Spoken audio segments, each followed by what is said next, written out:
উপন্যাসের চাপে পড়ে ছোট গল্পের একটু নাভিশ্বাস উঠছে এখন।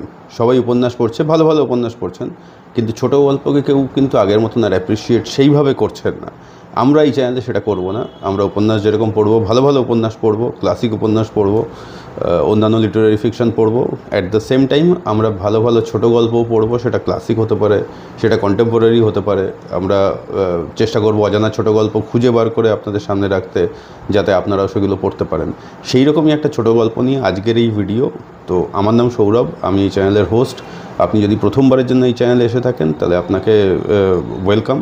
এবং ভিডিও যদি ভালো লাগে, এই ভিডিওটা হোক, আপনারা চ্যানেলের কন্টেন্ট চেক করতে পারেন। যদি কন্টেন্ট ভালো লাগে চ্যানেলটাকে সাবস্ক্রাইব করতে পারেন। যদি এই ভিডিওটা ভালো লাগে তাহলে লাইক করতে পারেন, বন্ধুদের সঙ্গে শেয়ার করতে পারেন। তো চলুন ভিডিওর মধ্যে ঢুকে পড়ি। আজ যে গল্পটা নিয়ে কথা বলবো সেটা হচ্ছে পাতাকুড়ানির গল্প। গল্পটার নাম পাতাকুড়ানির গল্প, লিখেছেন বেবি সাউ। গল্পটা 29শে ডিসেম্বর 2024 সালে আরও আনন্দ অ্যাপে বেরিয়েছিল। আরও আনন্দ অ্যাপ নিয়ে আলাদা করে আমি একটা ভিডিও করে দেবো। যারা এখনও আপনারা সাবস্ক্রিপশান নেননি, আপনাদের পক্ষে নেওয়া উচিত কি অনুচিত, নিলে আপনাদের লাভ হবে না ক্ষতি হবে, সেই নিয়ে নিশ্চয়ই একটা ভিডিওতে কথা বলা যাবে। তো যেরকম বললাম, এই গল্পটা কিন্তু বেশ একটা ইন্টারেস্টিং গল্প। এটা শুধু একটা গল্প নয়, এটা একটা সর্ট অফ ছোটো একটা ট্রাঙ্কেটেড অ্যানথ্রোপোলজিক্যাল ডকুমেন্টও বলা যায়। একটা ছোটো করা অ্যানথ্রোপোলজিক্যাল, কালচারাল অ্যানথ্রোপোলজিক্যাল ডকুমেন্ট বা সোশিওলজিক্যাল ডকুমেন্টও বলা যায়, তার কারণ এর মধ্যে অনেক লেয়ারিং আছে। একটুও স্পয়লার না দিয়ে গল্পটা যদি একটু করে বলি, তাহলে গল্পটার সেটিং হচ্ছে ঝাড়খণ্ড ওয়েস্ট বেঙ্গলের বর্ডারের ওখানে ঘাটশিলা, খুবই পপুলার ডেস্টিনেশন বাঙালিদের জন্য তো বটেই, অন্যান্য জায়গা থেকেও মানুষরা আসেন ঘুরতে।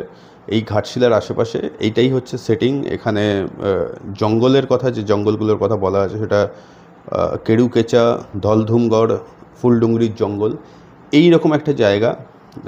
সেখানে কিছু আদিবাসীদের জীবন নিয়ে, এবং আদিবাসীদের শুধুমাত্র জীবন নয়, সেই জীবনে শহরের মানুষরা এবং উন্নতির যে চাকা এখন ঘুরছে, উন্নয়নের যে চাকা ঘুরছে, সেই উন্নয়নের ফলেই বা কতটা তাদের জীবন ক্ষতিগ্রস্ত হচ্ছে নাকি তাদের জীবনটা বেটার হচ্ছে, এই নিয়েই হচ্ছে গল্প।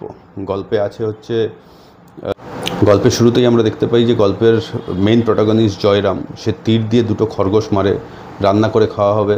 পুরো গ্রামে খুশির মেজাজ, 2-2.5 দিন খাওয়া হয়নি। কিন্তু যখন সেই রান্না করতে যাওয়া হয় খরগোশ দুটোকে, তখন দেখা যায় যে তারা মেয়ে খরগোশ।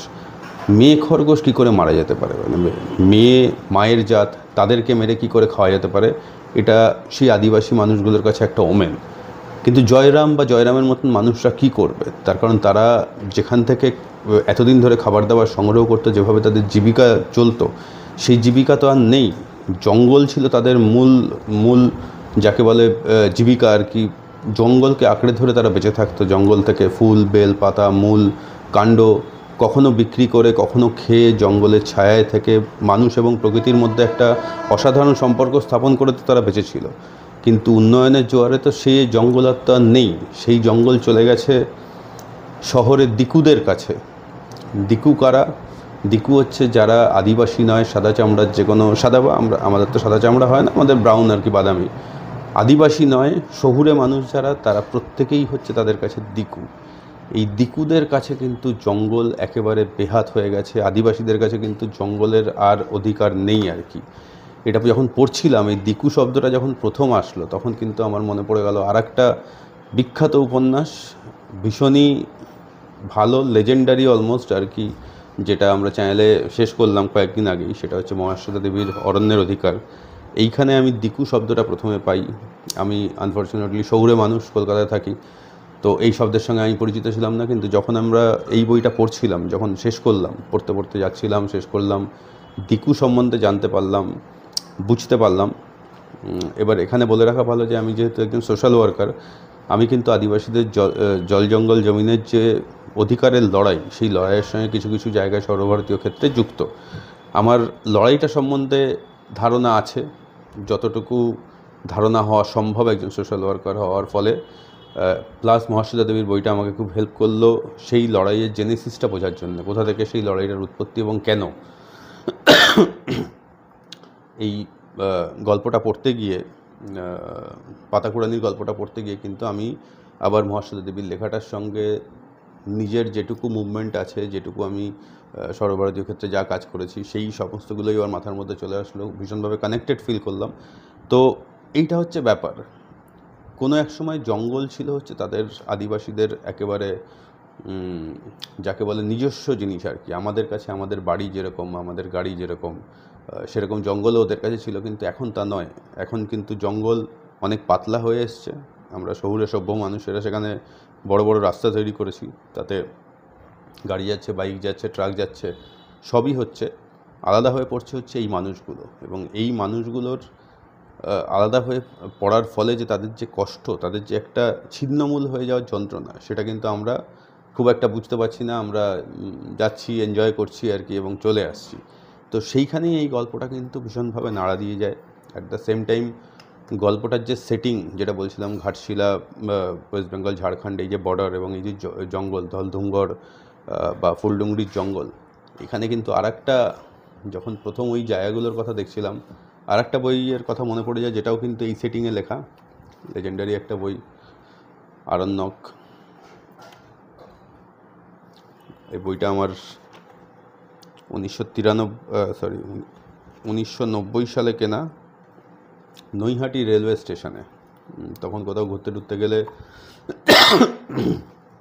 বাইরে থেকে বই কেনা, যে কোনো একটা স্টেশনে নেমে পড়ে বই কেনা, সেটা খুব ইন্টারেস্টিং একটা ব্যাপার ছিল। তখন আমার 13 বছর বয়স ছিল, আরণ্যক কিনে পড়েছিলাম, অসাধারণ লেগেছিল। তারপরে আরও দুবার পড়েছি জীবনে, বয়স বাড়ার সঙ্গে সঙ্গে আরও বেশি অ্যাপ্রিসিয়েট করতে পেরেছি, তার কারণ নিজের বোধ বুদ্ধি বেড়েছে আর কি। তো সেটার কথাও কিন্তু এখান থেকে অবশ্যই মনে পড়ে। এবং এই গল্পে এরপরে যেগুলো উঠে আসে বিস্তারিতভাবে তো যাওয়ার কোনো ব্যাপার নেই, স্পয়লার হয়ে যাবে, কিন্তু খণ্ডে খণ্ডে যেটা উঠে আসে, শহরের কিছু মানুষ আসে জঙ্গলে আদিবাসীদের কাছে, যারা কিন্তু এই দিকুদের সম্বন্ধে কিন্তু বিরসা মুন্ডা সতর্ক করে গেছিলেন যে দিকুদের কথায় বিশ্বাস করবে না। কিন্তু কিছু দিকু আছে যারা শহরে থাকলেও আদিবাসীদের অধিকারের কথা বলে, এবং সেই অধিকার নিয়ে কথা বলতে গিয়ে কি হয়, সেই ভালো দিকুরা আদিবাসীদের কতটা উপকার করতে পারে কি পারে না, কিভাবে কি হয়, এই নানা রকম বিষয় এই গল্পটার মধ্যে উঠে এসছে। আমার মনে হয়েছে গল্পটা খুবই প্রয়োজনীয় গল্প, কারণ আদিবাসীদের নিয়ে আমরা কথা খুব একটা বলি না, তাদের নিয়ে লেখাও হয় না। এবং লেখাটা পড়তে পড়তে যেটা মনে হচ্ছিল যে এটা হয়তো লেখিকার একটা লিভড এক্সপিরিয়েন্স, মানে নিজে ওদেরকে খুব কাছ থেকে দেখেছেন, সেই অঞ্চলে থাকেন, সেই জন্যে হয়তো লেখাটার মধ্যে বেশ কিছু জিনিস খুব শক্তপোক্তভাবে এসছে, যেটা আমাদের একটু চোখ খুলতে পারে চাইলে, আমরা যদি সেই চোখ খুলতে চাই।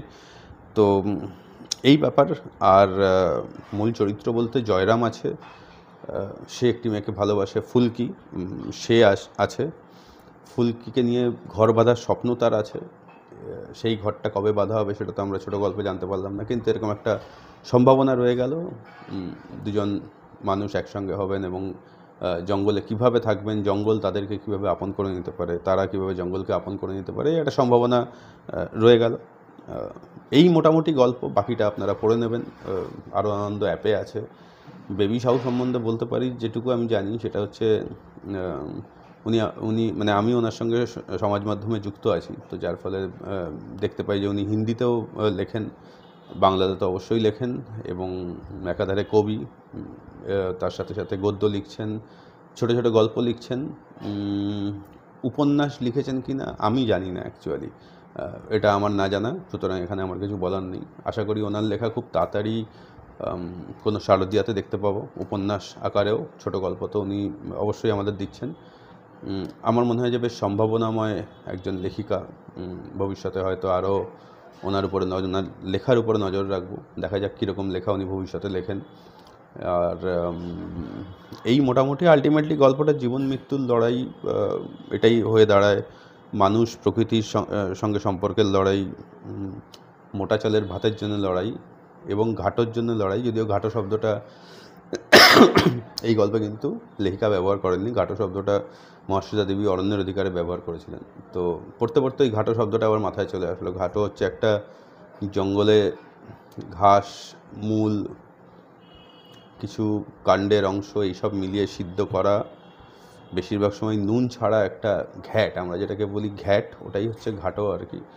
তো সেরকম একটা জিনিস, সব মিলিয়ে আমার কাছে গল্পটা খুব ইম্প্যাক্টফুল লাগলো। আমাদের চ্যানেলে বেবি সাউয়ের আর একটা গল্প আছে, এবড়ো খেবড়ো রং, সেই গল্পটার লিঙ্ক আমি দিয়ে দিচ্ছি ডেসক্রিপশন বক্সে। আপনারা চাইলে, ওটা শর্ট হিসাবে আছে, ওটা চেক আউট করতে পারেন। আমাদের চ্যানেলে মূলত উপন্যাসগুলো আমরা লং ভিডিও আকারে আনি, বা যে কোনো রকম ডিসকাশন, লং ডিসকাশন, সেগুলো তো ভিডিওই থাকে। ছোটো গল্পের মধ্যে যেগুলো ভালো লাগে, যেগুলো ক্লাসিক, সেগুলো অবশ্যই ভিডিও আকারে আসবে। আমরা সামনেই মানিক বন্দ্যোপাধ্যায়ের রথসীমা আমি আনছি চ্যানেলে, হয়তো কালকেই এসে যাবে মোস্ট প্রবাবলি।